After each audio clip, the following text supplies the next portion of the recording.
Queridos amigos, bienvenidos a una nueva edición de Aquí Estoy. Estamos en la zona parlamentaria, en la zona de gobierno de Alemania. Les quiero presentar a mi invitado que vive en Estados Unidos, es argentino, está aquí en Alemania por trabajo, Diego Fonseca.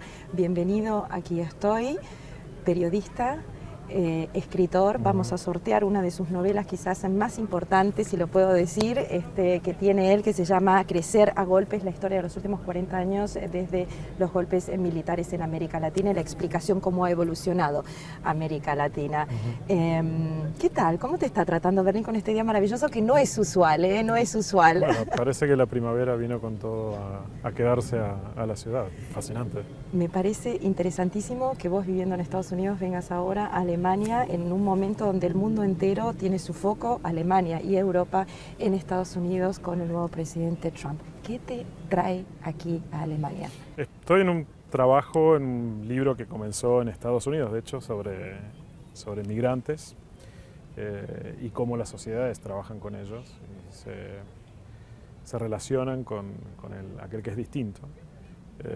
Y en el proceso de producción de ese libro amplié, a partir del caso del niño Ilan, el niño sirio en la playa turca, sí, amplié la mirada hacia refugiados, el proceso alemán particularmente con refugiados sirios y afganos es lo que me tiene aquí en Berlín. ¿Qué te interesa? Porque hay muchas facetas dentro de lo que es la parte de la inmigración de refugiados. Está la parte burocrática, cómo Sí. hay que lidiar para que consigan trabajo, tener seguro social. Después tenés la parte muy emocional, que son todas las historias. Después tenés la parte política, de querer aceptar o no a los refugiados. Entonces, ¿qué parte te interesa a vos, Diego, para tu libro? Yo siempre tengo, en todos mis libros, una obsesión por la historia con H mayúscula, en el sentido qué fue lo que nos hizo lo que somos hoy. Y en este caso también tengo una obsesión con la historia. La construcción de los procesos históricos es una competencia, si se quiere, de narrativas distintas. Y aquí me interesa mirar dos narrativas, digamos, cómo la sociedad europea se para frente a la llegada de flujos migratorios muy diversos y muy amplios, los norafricanos y subsaharianos de determinadas zonas, sirios, afganos por otros lados, y al mismo tiempo cómo esa gente que llega, esas personas que llegan, se relacionan con una sociedad ya establecida, con una lógica cultural completamente distinta con la que ellos han crecido. Ese punto de conflicto es el que me interesa sobre todo. Vos vivís en estos momentos en Estados Unidos, estás entre Phoenix, Arizona y Washington. Ya dijimos que viniste aquí por este libro.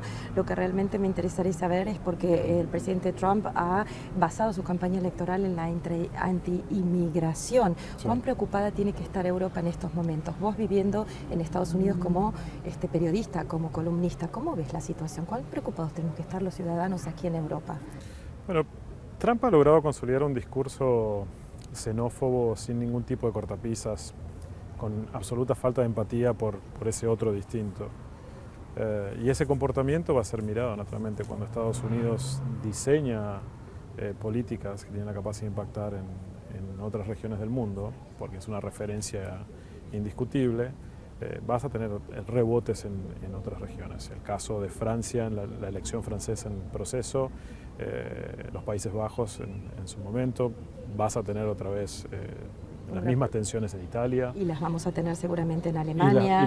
O sea que Europa, antes de criticar tanto a Estados Unidos o estar tan preocupado por Estados Unidos, tiene que pasar primero unas grandes pruebas. Bueno, creo que dentro, sí, ¿no? creo que es necesario cuestionar el modelo que Trump está tratando de imponer, por la razón de que es un modelo que otra vez expulsa y no integra. Las sociedades no se construyen sobre la base de un discurso monolítico. Lo que hace rica a las sociedades, las hace crecer, es en alguna medida la contradicción, es aprender a incorporar nuevas miradas dentro de la propia sociedad.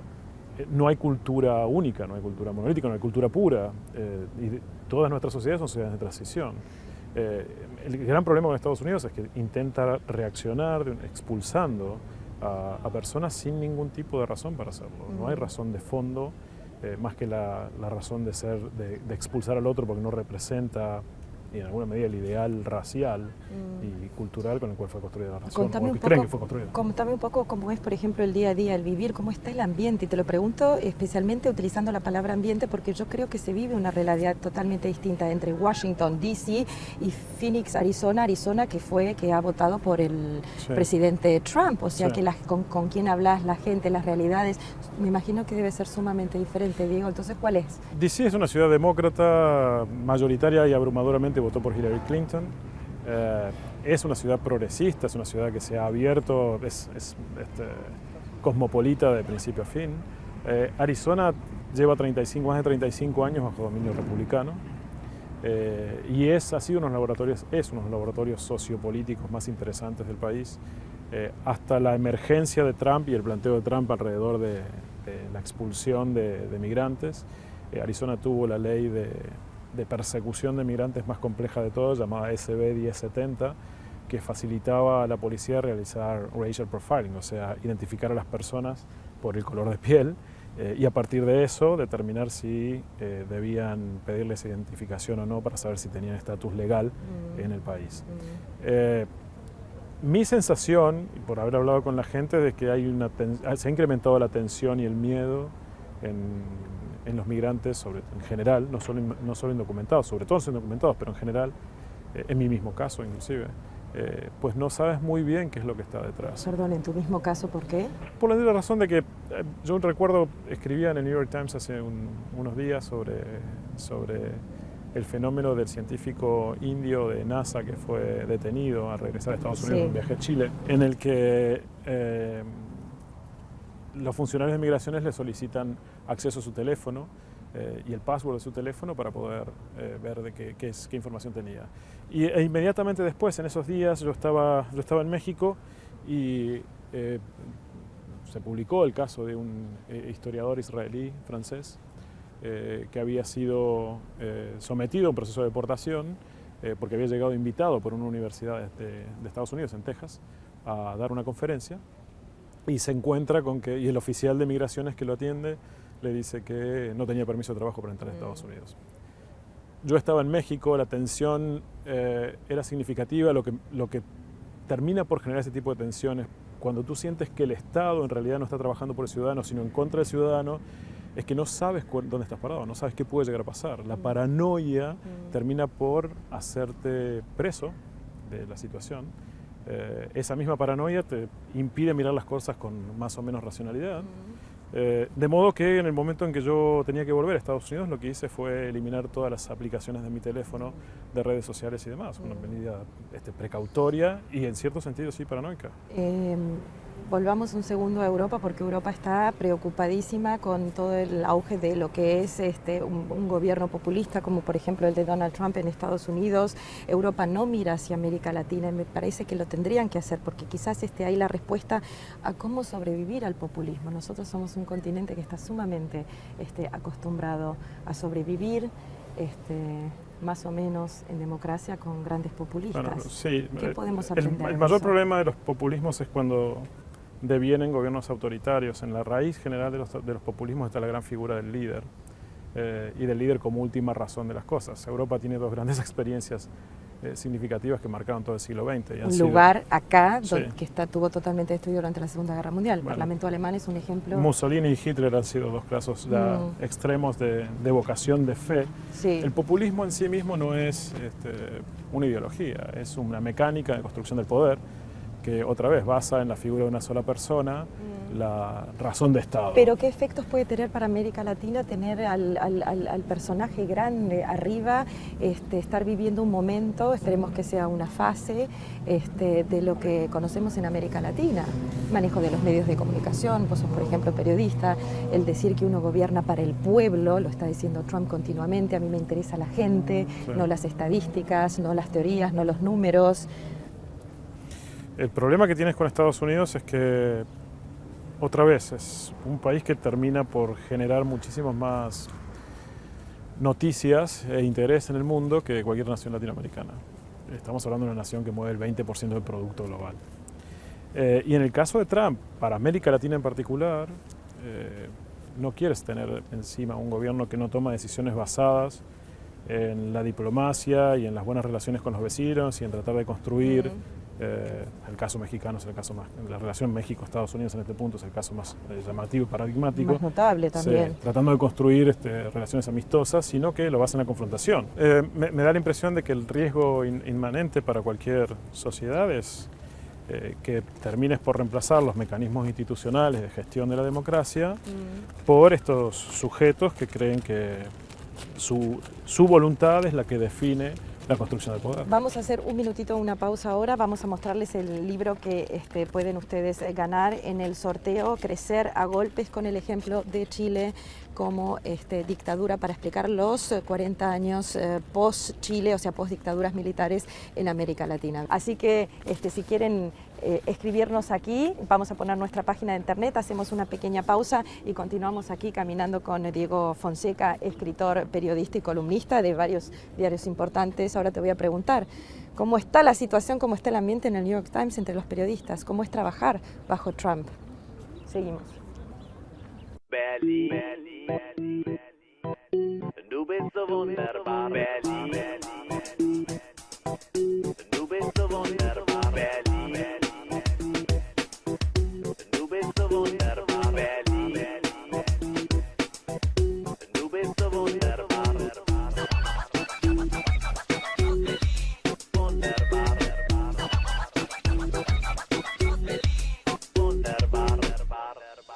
Bueno, continuamos con Diego Fonseca, que es periodista, que es escritor. Uno de los libros que ha escrito es Crecer a Golpes, la historia de los 40 años de las dictaduras militares en América Latina, con un primer ejemplo, que fue Chile. Vos sos argentino. ¿Por qué tomamos a Chile como ejemplo sobre este libro que vamos a sortear al final del programa? Me pareció sumamente interesante. Bueno, fue la primera dictadura que en aquellos momentos introdujo un cambio significativo en la región. Instrumenta sin cortapisas el lenguaje neoliberal precedente consenso de Washington, que definió los 90 de América Latina. O sea, a partir de los 70 se empieza a definir los últimos 20 años del siglo pasado y las marcas posteriores de nuestro propio siglo. Entonces tomamos como hito el 11 de septiembre de 73, que además también servía como hito porque fue nuestro 11 de septiembre, ¿no? No es el 11 de septiembre de las Torres Gemelas, fue el 11 de septiembre que inauguró las dictaduras brutales en la región. Súper interesante. Hoy América Latina está saliendo, por decirlo así, me atrevería a decirlo, confirmámelo, ayúdame, saliendo de lo que es el populismo, tratando de salir del populismo mientras el gran vecino recién está entrando y no sabemos cuánto, por supuesto, va a durar. ¿Qué nos explica esto de América Latina? ¿Qué te interesa dentro de lo que es todo lo que está sucediendo? Bueno, en la región los populismos se construyeron sobre la base de un proceso bastante similar estructuralmente al que tiene Estados Unidos, o el que tienen en general los países que ahora, inclusive en Europa, tienen un crecimiento de los candidatos populistas. Esto es, los partidos políticos tradicionales se profesionalizaron significativamente con la globalización. ¿Por qué? Porque una vez que tomaron contacto con el poder y tuvieron que administrar el aparato del Estado, descubrieron que ya no era administrar una nación cerrada, soberana, con una economía local, doméstica, sino que tenían que empezar a considerar su propia nación dentro del contexto global. Y eso implica que tienes nuances, tienes pequeñas sutilezas en la relación global, la geopolítica internacional. Las relaciones de los países no pueden ser diseñadas por una decisión, hoy no tengo ningún interés en hacer negocios con China, voy a hacer negocios con México. Las consecuencias de tomar ese tipo de decisiones a la ligera son significativas. Entonces los partidos terminan por tomar distancia, se crean en superestructuras distantes de la gente. Y cuando la gente no encuentra representatividad, lo que termina por hacer es buscar quién le preste atención. Los líderes populistas tienen esa enorme capacidad de conectar con las personas, no desde la razón, que es lo que cualquier institución democrática pretende hacer, sino desde la creencia y la subjetividad. Son fenómenos de fe antes que fenómenos políticos basados en la racionalidad. Claro, son fenómenos de fe, porque no estamos hablando de partidos políticos ideológicos, sino estamos hablando casi de movimientos. Sí. Hablando de América Latina, nuevamente vuelvo, ¿qué país te interesa? ¿Dónde está saliendo el populismo? ¿Dónde ves realmente que podemos empezar a hacer realmente instituciones fuertes como para tener presidencias o gobiernos fuertes? Bueno, Chile ha tenido una experiencia democrática, de estabilidad democrática bastante significativa. Me interesa el caso de Venezuela porque es el proceso de degradación más prolongado que estamos teniendo de las instituciones democráticas y la economía venezolana en general y de las relaciones sociales dentro del país. Me interesa México porque está haciendo el fenómeno inverso, digamos, de partidos de gobiernos relativamente de centro, moviéndose progresivamente, como todo parecería indicar, hacia una posible elección de Andrés Manuel López Obrador, un candidato populista. Me interesa el fenómeno argentino, porque el fenómeno argentino, aunque mantengo cierta distancia con Argentina, es una cuestión de salud. Ser argentino, ¿no? Sí, es una cuestión de salud mental, si se quiere, precisamente por ser argentino. ¿Y en Argentina qué ves? No, Argentina me interesa sobre todo también lo mismo que en los otros casos, cómo los procesos se van dando en fenómenos de alternancia que, en particular, no son casi como golpes pendulares, sino que en el caso de Macri un intento por correrse hacia un centro más o menos moderado, o una derecha más o menos moderada, en lugar de responder a los tiempos del populismo de Cristina Fernández de Kirchner y de su marido, con un corrimiento completo al otro costado del espectro ideológico. Me interesan los gobiernos que tienen la capacidad de poder mirar esos procesos, el proceso político con racionalidad y frialdad. ¿Tenés esa frialdad para con Estados Unidos, donde vos estás viviendo? Es difícil poder hacerla, porque también emocionalmente complica. Digo, yo soy latino al final del día. El otro día escribí en el Times que a mí me puede salvar porque soy un poco blanquito, pero en el momento en que vean que mi nombre es Diego Fonseca me van a mirar distinto y me miran distinto. ¿Quién es el que te va a mirar distinto? Sucede lo que sientes es que, por ejemplo, en el caso de Arizona, estando en el supermercado, la gente te saluda normalmente porque te ve como una persona común y corriente, y cuando empiezas a hablar tienes una especie de ruido de echarte para semántico allí. Sí, que te miran, porque yo no tengo acento latino en inglés, pero te miran de un modo distinto y automáticamente preguntan de dónde eres.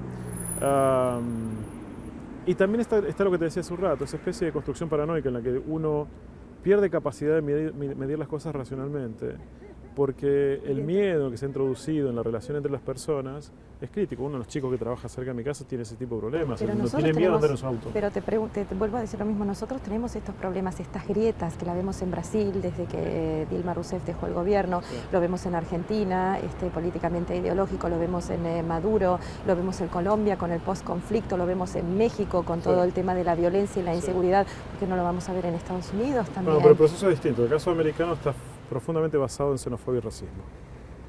No tienes esos fenómenos tan marcados, aunque las sociedades latinoamericanas son racistas, no tienen esos fenómenos tan marcados en América Latina. Como en Estados Unidos. En Estados Unidos.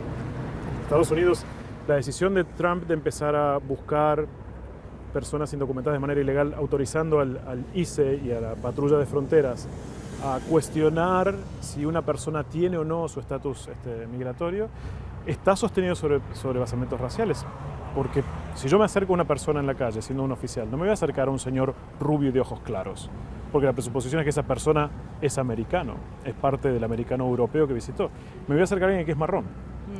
Y desde ese momento estoy planteando racial profiling, digamos. Estoy definiendo mi política migratoria en base a la exclusión del distinto. ¿Qué es lo que decías recién? En base también a un gobierno, en base a lo que es la posverdad, en base a lo que son los fake news, conocidos también como estas noticias falsas. Nombraste varias veces los artículos que has escrito en New York Times.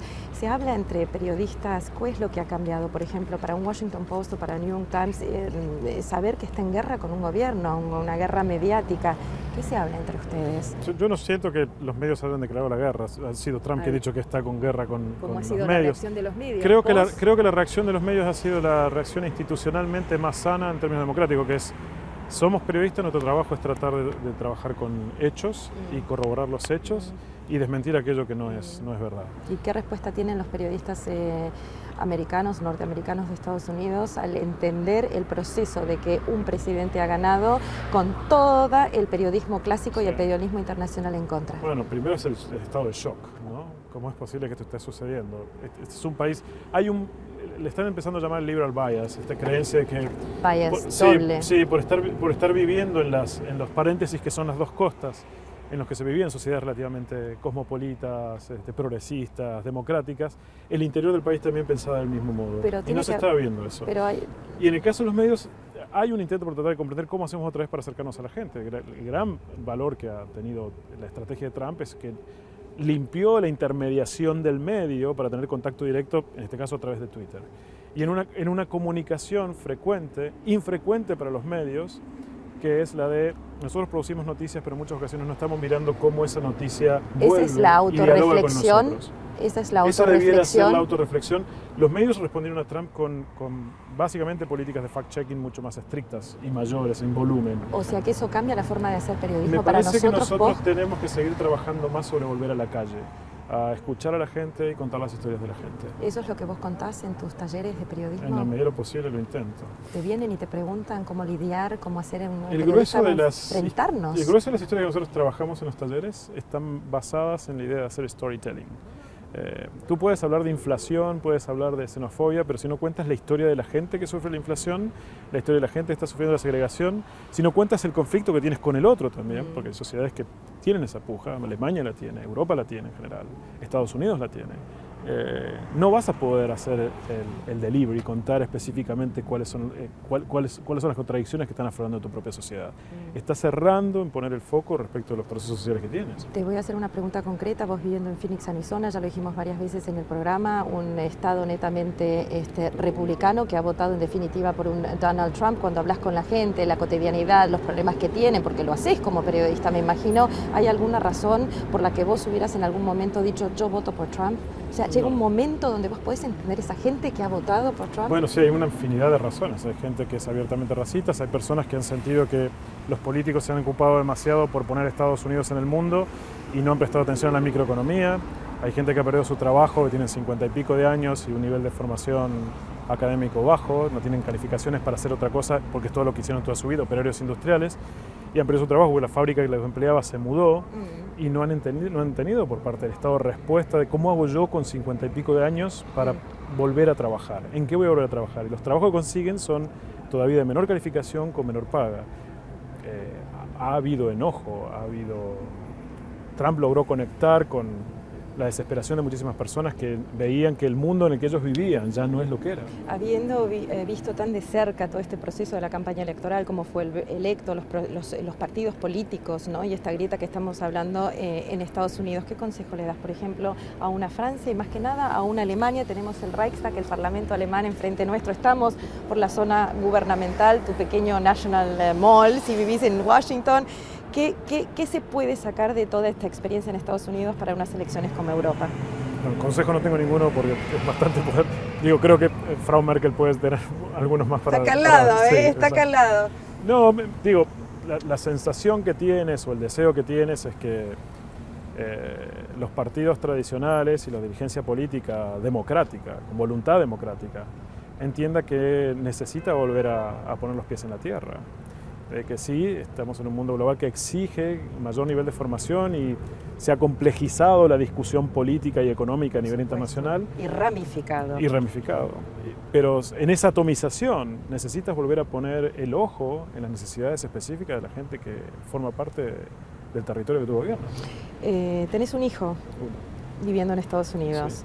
Algunas precauciones, algunos pensamientos que uno tiene cuando ve a un gobierno tan diferente, con un personaje... ¿Tienes mucho miedo de que tu hijo crezca en esta especie de fenómeno distópico, sociedad gris y oscura que propone Trump, en el que la diferencia y lo distinto no tiene lugar, en el que la idea de Make America Great Again está basada en recuperar una especie de idealización falsa de lo que fue el país? Un país extremadamente europeo que desconoce la diversidad de culturas que lo pueblan.